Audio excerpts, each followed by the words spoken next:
It's entitled Getting Started with the Sustainability Toolbox. And I just want to welcome you along. I'm head of sustainability at World Sailing. I'm Alexandra Rickham. And you'll also see on the screen Rebecca, who can give you a wave. She's got all the sails behind her, who's been doing all of the organization around these sessions. And we're super excited to have this educational series up and running and being able to kind of communicate more with the community and hopefully touch on topics which are relevant to all of you for signing up, but also are very key to our sustainability agenda, Agenda 2030.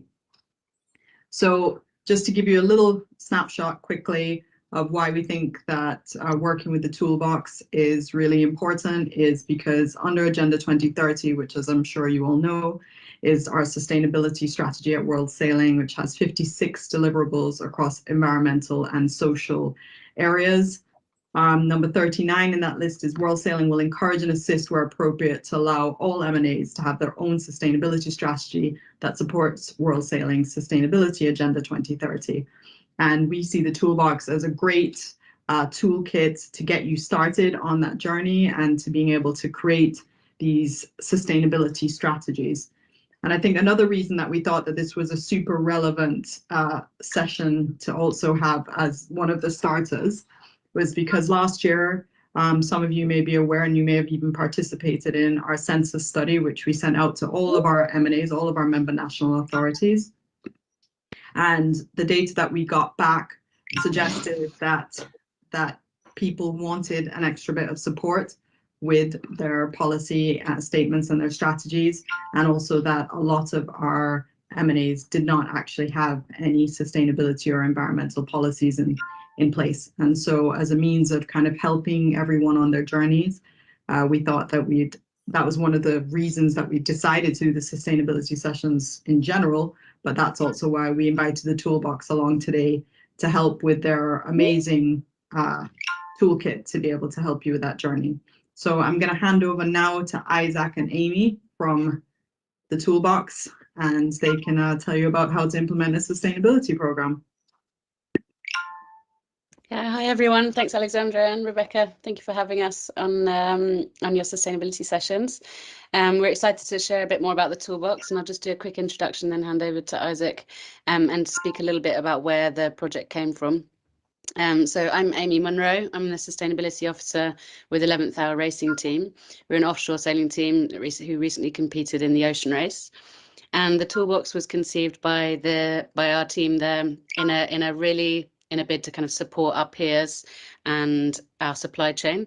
As we were sort of having conversations with our suppliers, there was a clear and keen interest from our suppliers in wanting to put in place sustainability strategies, but a real confusion and lack of confidence on where to start. So that's where this kind of project was conceived from.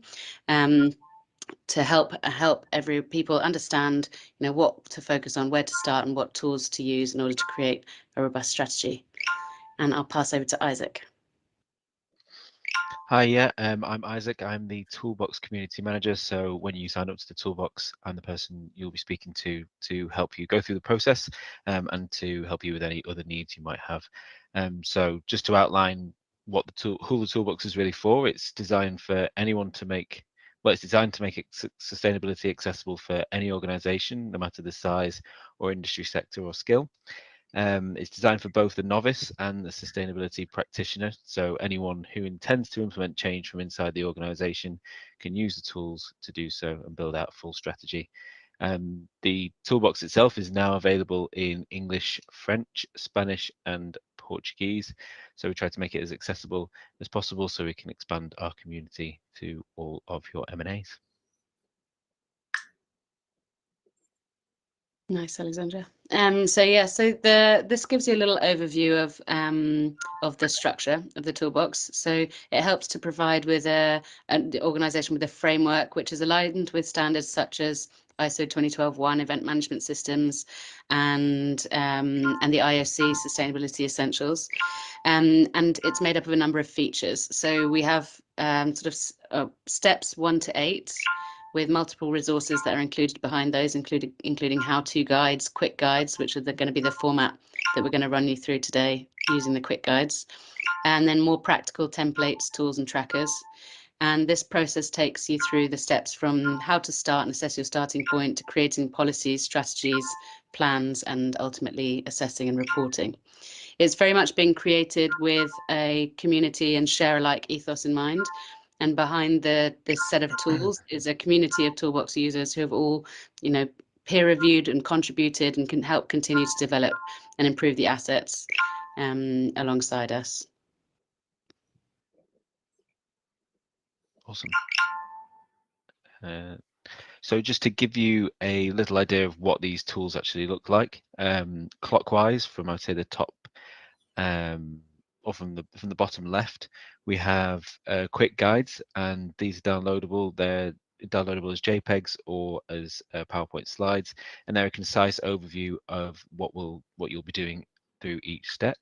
We have the how-to guides, which are a bit more granular, and they walk you through the process bit by bit and help you fill out the templates that are part of the step. Sorry, just next slide, please, Alexandra. Thanks. So moving to the trackers, which is on the top right, they're all Excel based sheets. They are editable and customizable, and you can tailor them to your own organization's needs.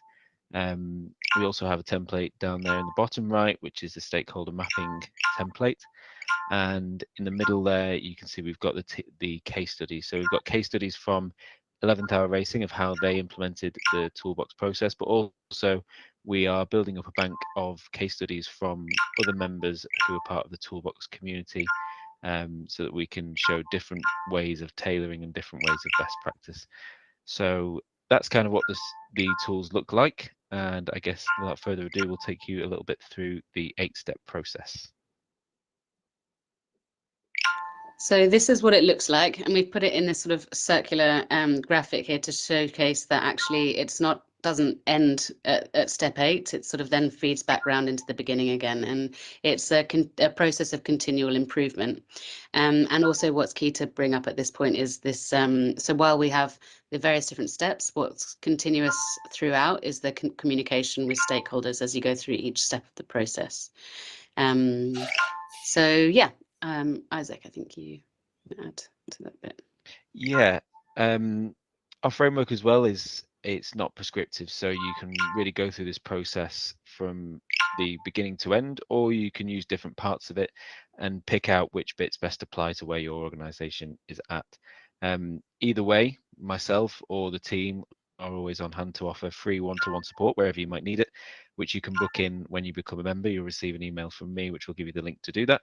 And also we can refer you to our accelerator consultants who can provide more in-depth help should you need somebody specifically to take on the role of delivering the toolbox. So we'll use this structure that's in the circle here for the rest of the workshop, using those quick guides that we looked at in the last slide, to walk you through each of these steps and show you where to go to join the community at the end of the presentation. Next slide, please. So starting from the top, at the beginning of our process, we have step 1, and this invites you to reflect on your organization's activities. So when starting any project or program, as we know, the hardest thing is probably to get going. You have to think about how you make sure you're doing it properly and how you know that you're going down the right path. So this step really helps you hone in and have a bit of reflection and discovery to help inform you how to get off the mark by thinking about what you are doing already. In this step, you will define who you are, what you do. You'll understand why you're implementing a sustainability program, but also what it is that you've done in the sustainability frame already to be so successful, or maybe just what you do as an organization to be successful already. You'll have a look at the current initiatives that you already run, and what initiatives may be around your organization, and also the sort of sustainability landscape. You'll have a look at where your organization fits in terms of sustainability. I think in the sailing world, this mostly falls within the realm of ocean health, but it's obviously not limited to that. But you go through the process of figuring that out from step one. And you will also figure out which resources you'll need in order to deliver on the steps. So who will you need, who will have the roles and responsibilities, what will you need to do to make this a success, what's the budget, that kind of thing. So to bring that to life a little, to put it in the context of how we did that as 11th Hour Racing Team, understanding our baseline was key at this stage. So we looked back across, the last 3 campaigns worth of work, and this was our sort of 8th year of operation, and understanding, who we were, who our key suppliers, our sponsors were, what we'd done already, what did our supply chain look like, what activities were we already doing. And it was also really important in this process that the task of discovery, of looking and understanding all these different elements, was shared amongst all of our team members, so that the relationships with our supply chain were being had, and conversations were being had by the team members that were closest to those conversations. And when it came to benchmarks, we reviewed all the work done in previous campaigns, in addition to researching and sourcing existing studies and benchmarks from across the marine industry to help define our new starting point for going forwards.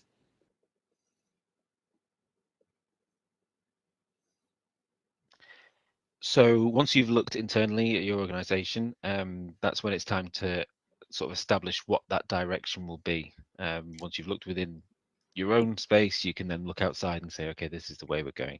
So in step 2, you'll be looking at how to create a document which will act as your roadmap, and then zooming back out and looking outwards, you'll be able to use this new sustainability policy to guide the conduct of your organization going forward. So the quick guide here gives you a concise visual reference of the 8 sections that we, as the toolbox, recommend for a sustainability policy. Again, these aren't prescriptive, but in our templates, this is what we recommend and outline and give you in order to build copy for your sustainability policy. So the first key element is your vision, and this should be an aspirational statement about what the future of your organization and your community will look like.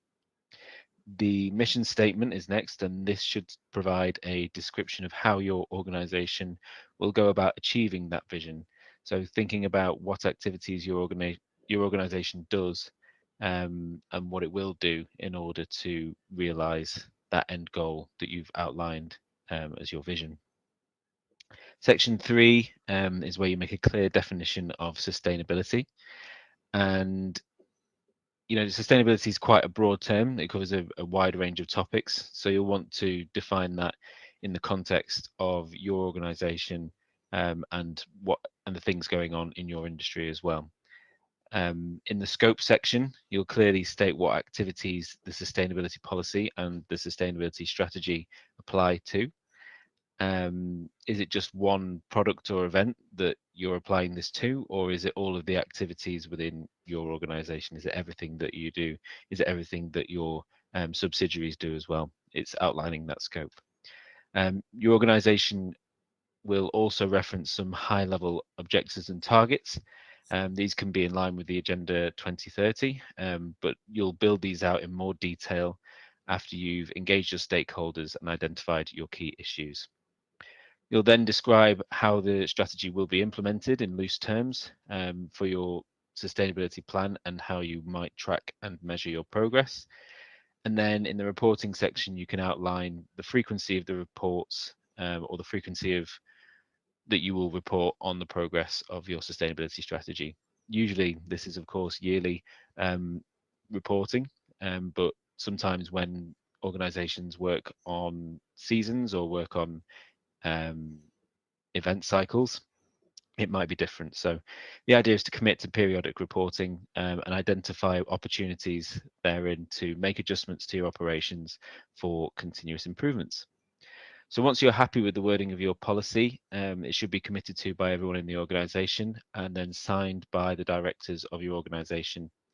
And this kind of demonstrates that there's a full culture of support and accountability from the top down throughout your whole organization, and just demonstrates that it's really integrated throughout the organization and helps you go forward when sharing with your stakeholders, which we'll come to next. I think what was important about this stage for us as a team, just on that one, thanks, Alexandra, was that the policy, as you start to draft it, start to create it, is very much it's an evolving process, and it will change as you engage your stakeholders and identify your key issues as you progress through the next steps. So for us, this was around a 6-month process of creating the policy from the initial draft stage, which provided a basis for our discussions with our stakeholders. And we used that to, really help facilitate those conversations, to help suppliers, stakeholders understand what our key values were, and under what projects we could align or work together on. And then the resulting project policy after all of that engagement has become, a roadmap for us as we then developed the fuller strategy and became a sort of guiding document that has very much evolved over time. So I think don't be afraid to get started on it, but know that it will evolve as your organization does and your process does. So yeah, next slide. Thanks. Awesome. So yeah, moving on to step 3. Step 3 is all about that stakeholder engagement, and like Amy is saying, we can think of it as that constant conversation with the individuals and entities that are connected to our M&A or our organization. So this step helps you to identify, map out, and categorize all of your stakeholders, prioritize them by importance and influence. You'll then use that prioritization to engage your stakeholders in a stakeholder survey and other communications, and log those results, logging what your stakeholders think and feel. And you'll also create an action plan based on that information, and also a tracker for any further engagements you might have with your stakeholders to ensure that you're constantly aware of the conversations that you're having with them and the input that they're giving and the value that they're giving to your sustainability strategy.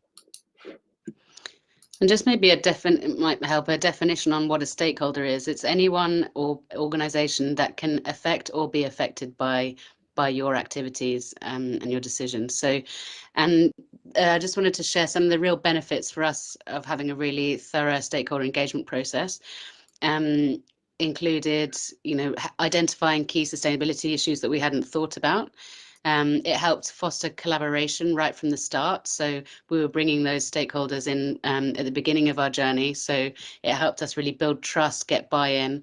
And also, it's critically important to get the input of the groups who our organisation materially impact and affects. So stakeholders that you could consider communicating with include the communities that live near your facilities, your partners, suppliers, athletes and families and governing bodies, as an example. And one of our kind of key lessons learned from this process was very much about letting your stakeholders lead the conversation.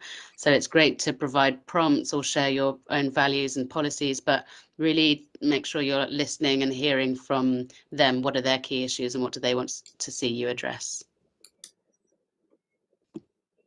Thanks, Amy. Yeah, that's a really important point. Letting them lead the conversation.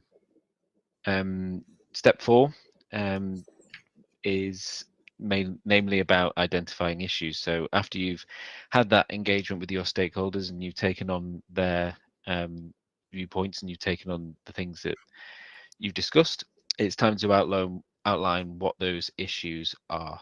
In outlining those issues, this will help you define the real scope of your sustainability process, and that's what this step really focuses on. So in this quick guide specifically, you'll see it's a little bit different. There are examples of different organizational activities in the middle to help you consider what your impact might be. And also included around the outside, we've got the UN Sustainable Development Goals, and these are there as a reference to help you think about what those impacts might be. The organizational activities in the middle might not necessarily be the organizational activities that you decide are yours or in your scope, but this kind of framework is one way that we can outline our and identify our issues. So in this process, you will be able to obviously review your organization's activities and then identify the risks and the opportunities that are attached to them. And you'll also bring in the information that you've obtained during that stakeholder engagement in the previous step. And it also allows you to add your own research on these relevant issues as well, and things that you might have learned, things you might have heard have been tackled by peers, and also potential requisite issues to meet industry benchmarks or certifications, or issues perhaps that might be outlined in Agenda 2030. You can add those into to make sure that they are high priority. You'll also be able to compile and prioritize these issues using the issues matrix. And then you'll define, of course, the scope and boundaries of the sustainability plan by the end of this process. So yeah, this was a really critical step. And I think it can often be the case that if everything is important, then nothing is. So this step is really about finding out what's the most important, what are the most material issues by first understanding what are our activities and what are our impacts. So to give an example of one of those processes. So for example, with us, an organizational activity could be the logistics and transport that we undertake as a team. And then the issue associated with that, if you take the context of the UN SDGs, is climate action. And then, another example might be an activity around employing people. And then your issue or your risk or opportunity that can arise from that is around health and well-being. So the top issues that came out for us as a sailing team included climate action, ethical finance, and biodiversity as some examples. And yeah, so basically the outcome here is to end up with a set of prioritized issues that help you define what your program will focus on, and that's how we define the scope. Sweet. Next slide, please.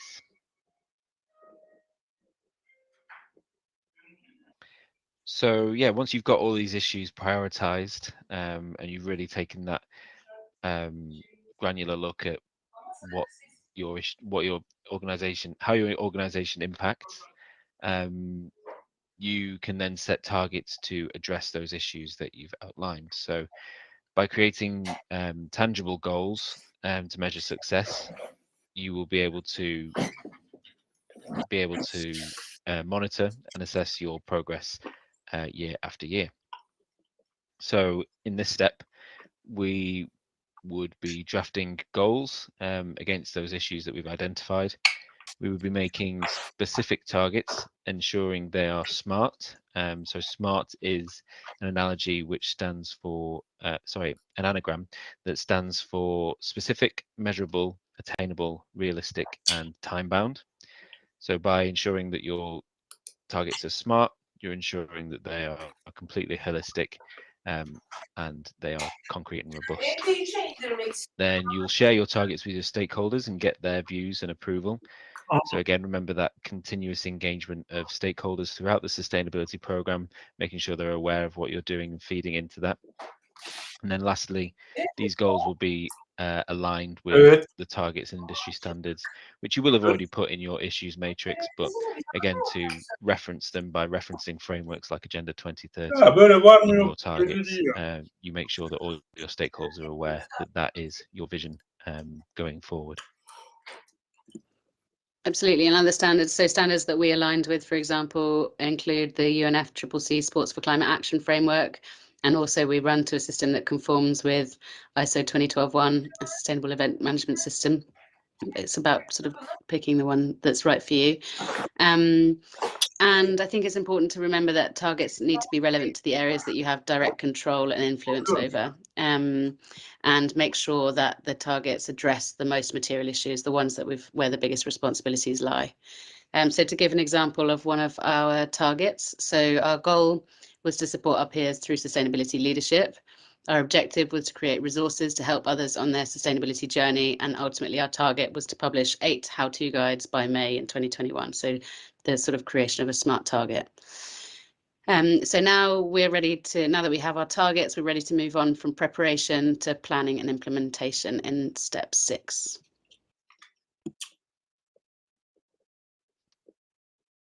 Awesome. So in step 6, you'll be creating the master plan, which is effectively the roadmap to achieve those goals that you've just set out in your target step. This quick guide outlines the 3 main actions that you will do in the planning step. 3 is a small number, but they're quite extensive steps. So the first is to write the plan and write a plan for how you will achieve those targets. And this again is the copy that kind of will be shared with your stakeholders afterwards. Then you will need to allocate resources, which will include roles and responsibilities, as well as timelines, budgets, any additional tools, and how you will gear up those existing internal processes that you have in your organization towards the sustainability plan that you've created. The third action, which is of course the moment everyone's always waiting for, is to implement the actual sustainability plan. And this is where you embed your framework within the organization systems and your stakeholder relationships by creating new initiatives, thinking of new ways of working, doing all the fun stuff which actually drives sustainability and drives impact. So you will start communicating about what you're doing as well frequently as you implement, and you'll include that in your plan. But the communication step comes a little bit further down the line.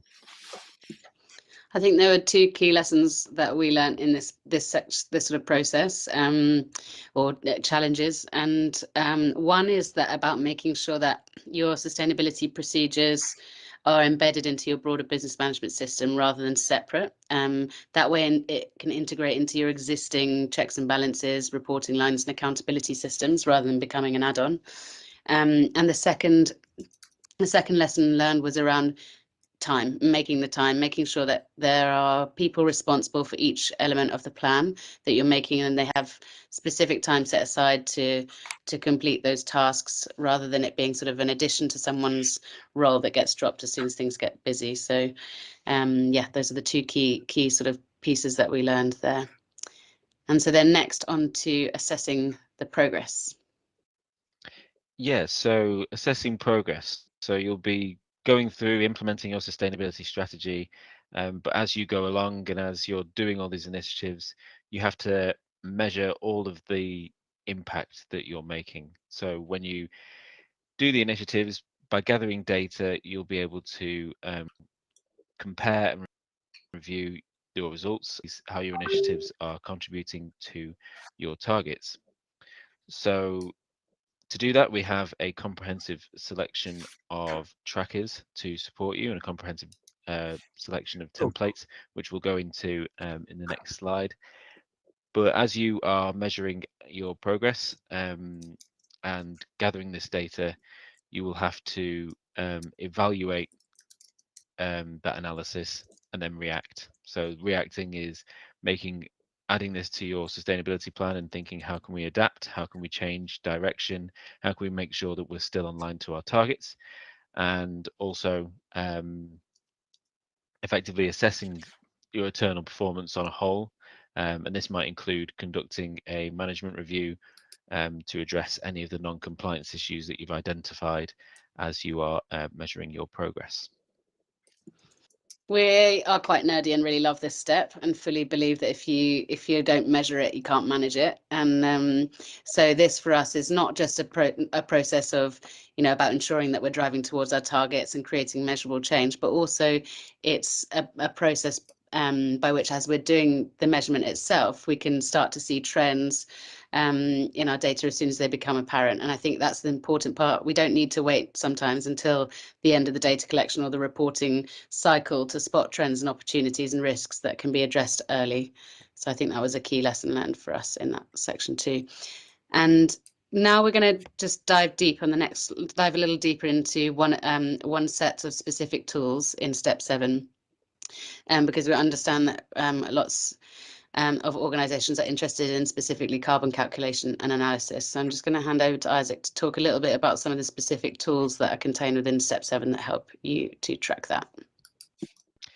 Awesome, yeah. So there are 9 qualitative trackers that will feed into the greenhouse gas emissions calculator that we have. So simply put, we use these 9 trackers to record and track all of our activity over the year or over that reporting cycle that you established. And then we take those data each month or each year and feed them into our carbon calculator to get a report, to get a footprint for that reporting cycle. So once you, if by storing this data in the carbon calculator and in the trackers, it'll enable you to analyze as you go for reporting purposes, making the process also so much easier when you get to it at the end of the reporting cycle.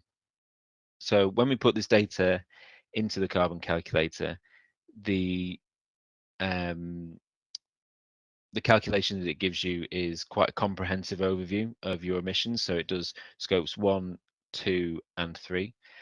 And the carbon calculator that we've created uses factors outlined by the UK government to work out how much carbon emissions each activity uses. And we update this every year. So the UK Department for Energy Security and Net Zero carbon calculator that we made has just gone live on our platform. But if you don't want to use UK carbon factors, don't worry.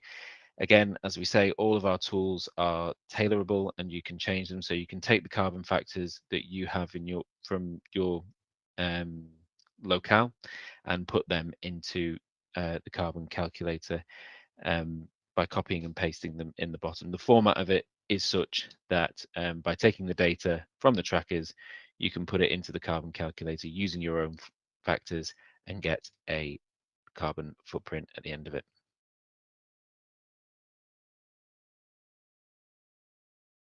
Next slide, please.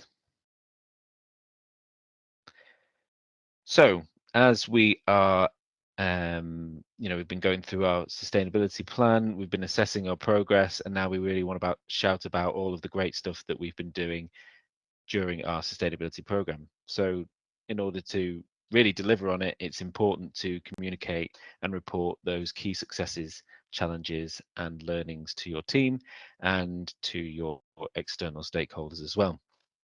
So this is done by reporting at the end of each reporting cycle. And of course, you will have defined your reporting cycle beforehand, but it's also important to define your reporting principles and make sure that they align with industry standards or any frameworks that you might be reporting to, and make sure that you keep your target audience in mind as well. We also want to make sure that we include all relevant details, such as who the organization is, what you do, again, that vision and mission, the strategy, the stakeholders, the scope, all the materiality you will have worked out in step 4, and of course, that those progress against targets that you've just outlined from step 7. So we have a new reporting template which will be released later this week. And that'll again be available in all 4 languages, and that sits alongside another communications template as well. So you can use these 2 templates to communicate periodically, of course, in line with your reporting cycle and in between it, and you can keep your stakeholders up to date with all of the progress on your sustainability objectives, and again share those challenges and achievements that you make along the way. So just to describe just how important reporting has been for us as a sailing team, it's not only sort of helps us to demonstrate progress and provide credibility, accountability, but also really helps us to drive continual improvement. And it's about sort of closing that feedback loop with our stakeholders and making sure that we're reporting back to them on the topics that they're concerned about. And the result has been sort of fundamental to building good relationships, but also, so as a team, we've just published today our end of campaign report for the last 4 years of activity with our campaign in the ocean race, and that process of putting together that report has helped us drive further improvement from one cycle to the next. So having been able to sort of take a really good look and evaluate our performance, confirm what was effective and what wasn't so effective, decide on the changes that are needed, and look again at the opportunity to improve. And as a result, we're now going through a process of adjusting our goals and targets, reassessing what resources we have and where to place them, and updating our management systems. And so the outcome for us has really been quite, in a big picture way, looking at what are the paradigm shifts now that we need to apply to our industry and our operations. So yes, so hugely useful process. So then on the next slide, please, Alexandra, I'll just show you here. Basically, this is a quick recap of all the steps, and for sort of orientation, all of the resources contained within each step. So we have the quick guides that we've just walked you through for each step, which are of a high level overview. Then we have the how-to guides in the dark blue there, which are really sort of set out details on how to go through each part of the process. We have our practical templates, such as, you know, whether they be staff surveys or stakeholder surveys, creating a goals and targets matrix or reporting template, as Isaac was talking about, that's just been published. So really very practical ways of implementing, of supporting you implementing each step. And then in the blue on the right hand side, we've got the case studies. So yeah, each step is supported by a case study to help sort of bring that to life about how those steps have been completed by not just 11th Hour Racing Team, but we've got a growing number of case studies from organisations throughout sport and beyond as well. Yeah, and if you want to take a look at this sort of process map again, it's available on our website in the How It Works section. So if you want to really outline how the process works, it's there for you to take another look at after this call. So yeah, I think we'll stop there for some questions if anybody has any. And then we've got a couple of case studies we can run through if we've got time at the end. But yeah, I know that's a lot of information, but has anyone got any questions to ask at all?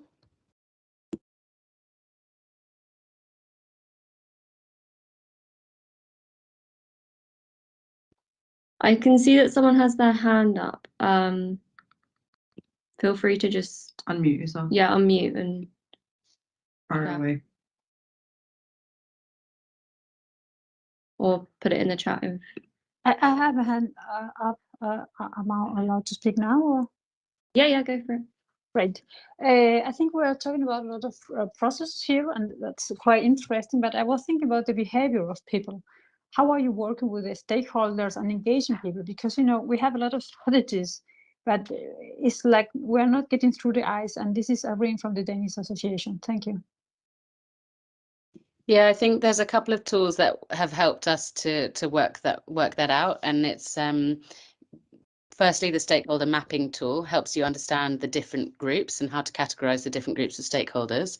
And then the stakeholder engagement tool is really very much about understanding who those groups are and how they're best communicated with. And so it helps you kind of really understand what the impact of each stakeholder group is on your program and what their interest is in it as well. And then how best to communicate, and then how often to communicate. So it helps you to really create a tailored set of ways of approaching each different organization. And yes, it's not always easy. It's like there's some, you know, for example, you're looking at everything from one-to-one conversations to picking up the phone to surveys to newsletters to, you know, various different ways of communicating. And it's about trying to find out which is the best. But also for us, what we learned in particular was making sure it's the right person reaching out to them. So if it's a supplier and one of your colleagues has the best relationship with that supplier, then they're the best person to reach out. They've already got, you know, that relationship already. So that was a part of it as well, is trying to work out who is the best person to talk to them, how is the best way, and how often. And there's a couple of templates in the tools that help you kind of work through those processes. Yeah, I would also like to add as well that in the identifying issues step as well, we really look at how to the opportunities that can come about from the different issues that you look at, and also the risks that will happen if these issues aren't addressed. So when you really put it into terms of this is the value that can be brought to our organization if we do these sustainable things, and this is the value that might be taken away if we don't do it, when you really start to condense it down into that kind of imperative, I think people are a lot more receptive to it and you know, buy in a bit more to the sustainability the program as you're trying to deliver it. That would be my best bet. Thank you very much. Hi, I'm Charlotte from the Yacht Club of Monaco. Thanks for the presentation. I had a question because you mentioned that in your reporting, I think you linked your data reporting to the GRI, the Global Reporting Initiative, and we are in the process of building our plans, and there are different standards available. Could you maybe explain why you chose the GRI compared to others? Because this is actually what I'm currently facing today. Yeah, Isaac, do you want to take or should I speak to why we took GRI as a team? I think firstly because we chose that because it was key for our stakeholders. It was something that they wanted us to be able to show accountability and credibility, and by align, and one of their most important reference standards for them was GRI. So that's why we reported to that. Also, we were looking at what we'd done previously, and we wanted to be able to compare to previous campaigns, of which we'd started to do GRI reporting as well. So for consistency and comparability, and also based on our kind of stakeholder interest, is why we went for that. But Isaac's just gone through a piece of work looking at all the various different standards and the kind of pros and cons of each, and why each one is worthwhile. So maybe I don't know if you want to speak to a little bit of that, Isaac. Yeah, I mean, I guess it's always difficult to figure out which one would work for you. I think it depends on the size, it depends on your budget, it depends on what the how the process of third-party certification you want to go through. It's really independent to each organization. I think what I would recommend is to try and gather as many sort of checklists or resources on the standard that you think you want to go for, and then think about how attainable it is. How would you take the requirements of that standard and then feed them into the issues matrix, and then into your targets as well. If they don't seem realistic, if they don't seem attainable, if they don't seem like you've got the time to do them, if you use that SMART framework and see if it's something that your organization can go for and that is achievable. Not saying that it has to be the low-hanging fruit, but if it's something that I think is realistic, then that's those are the standards that you might choose. I think also getting support from your peers as well, and seeing which standards other M&As are going for. I guess being in Monaco, you probably want to have a look at similar, I guess, sized M&As or similar M&As of similar organizational structure, and then just speak among your peers and see which standards they're going for too. Thank you very much. Thanks. Hi, I'm Jari. I'm from a small windsurfing association in the Netherlands, and I was wondering. So you said the framework can also be for beginners. So we're a small organization, so it's already and it's all people doing it in their spare time. So I'm wondering, how do all these steps come into place for a small organization? Because it seems like a lot, or to do the whole framework. Yeah, I think you can definitely you can keep it as simple as you like, and you can almost do, for example, some of these steps just through. I think it also helps by looking at the actual templates as well. It kind of helps makes things come to life and feel a little simpler. But yes, it could be, you can scale using these tools. You can scale it to as big of a program as you want it to be. It could be something that's 73 targets like we have within the racing team, or it could be 5 targets. So I think you can still follow the process in a robust way, but if you've got 5 targets, then it's going to be a much smaller load on your resources than it would be if it was a much larger one. But I think the importance of following the process is making sure that you're doing things in a very in a way that is addressing the issues that are the most important, and that you don't then have a risk of greenwashing by picking low-hanging fruit that doesn't actually have much to do with your overall impact.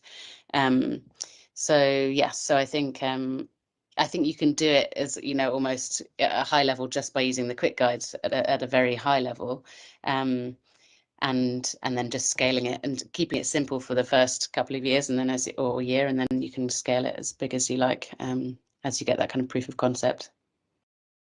Yeah, Okay, cool. And I the framework also helps identifying not the low-hanging fruit, but the most important issues. Yes, exactly. Okay. And just Yeah. especially if you've got limited resource, it's about making sure that resource is directed in the right place that addresses where the biggest impacts are. And I'd also say as well, take your time with it as well. I mean, with the, you know, with assessing and monitoring your progress in step 7, that will take you a whole reporting cycle to do that. So you can be going along the process for a number of months, as long as you're taking in data that you think will be valuable during step 7. I think it's important to take the time, make sure you take the time to have those stakeholder conversations, however long it takes.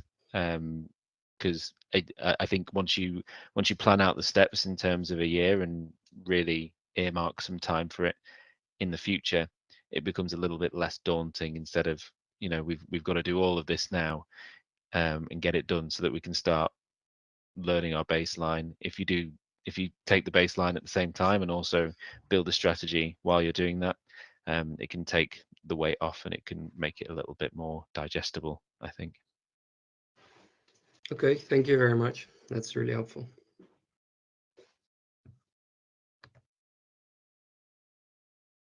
Any other questions? You can put them in the chat if you can't speak as well. One last thing.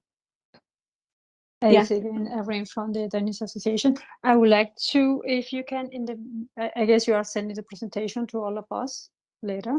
If you can add some of the organizations and be free to pick some different size levels that are doing it really good, because I really need some kind of realistic, or how to say it, on hands-on experience saying to me, this we did and it was a really bad idea or very good idea.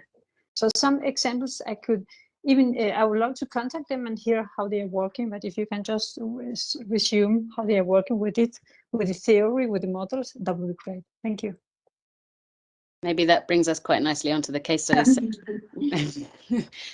Excuse me, but yes, absolutely. And each of those steps is accompanied by a case study that talks about what we found hard and what worked well, and then what are our key tips and learnings as a result.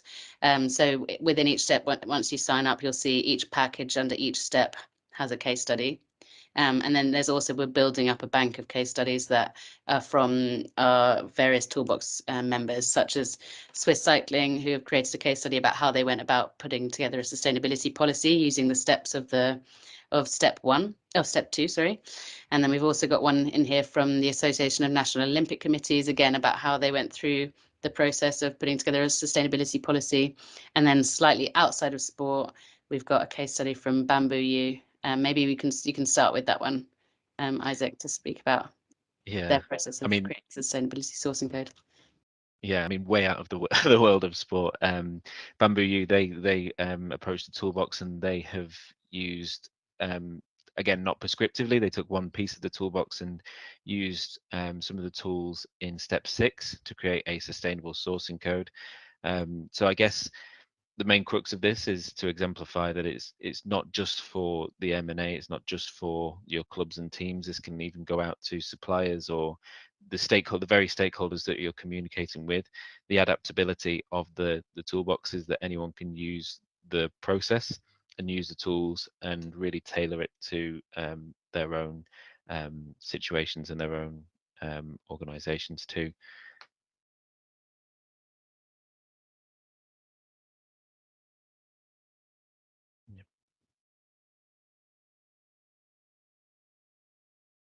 Oh, Emmy, you're on mute. Thank you. Maybe I can speak to the ANOC case study briefly. So the Association of National Olympic Committees were using the toolbox not just with for themselves as part of their own organisational sustainability management, but also wanting to increase uptake throughout all of their NOCs, specifically as it related to how they were signatories of the UN FCCC Sports for Climate Action Framework, and how they're trying to encourage the rest of their NOCs to sign up as well. So it was very specifically around climate action and reporting. And so but to sort of lead by example, they started with the step of creating sustainability policy. And this sort of in the bottom and middle of the bottom there and on the right, you can start to see how their vision was coming to life through having followed the various different steps, and creating a clear vision, mission, definition of sustainability, scope as it related to, and as it connected with the UN Sustainable Development Goals, as well as recognizing sort of themselves as a key player in the Olympic movement, and understanding their scope as it related not just what that was within their direct control, but more importantly, what was within their influence throughout the NOCs. So so there's a nice case study there as well to look at. But there's a few more that sit in the toolbox in the case studies folder that you can have a look at for more examples of what worked and what didn't.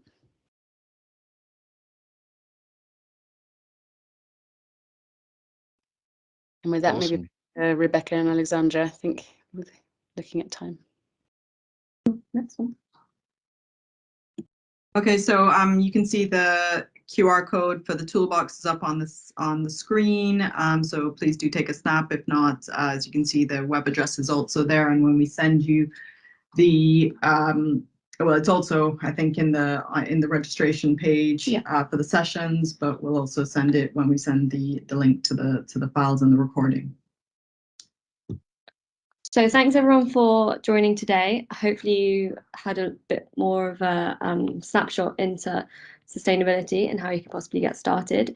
This QR code will take you to a Microsoft form. It would be great if you could all fill that out and give us a bit of feedback, what you liked, what you might want more support on in the future, and we can help facilitate that.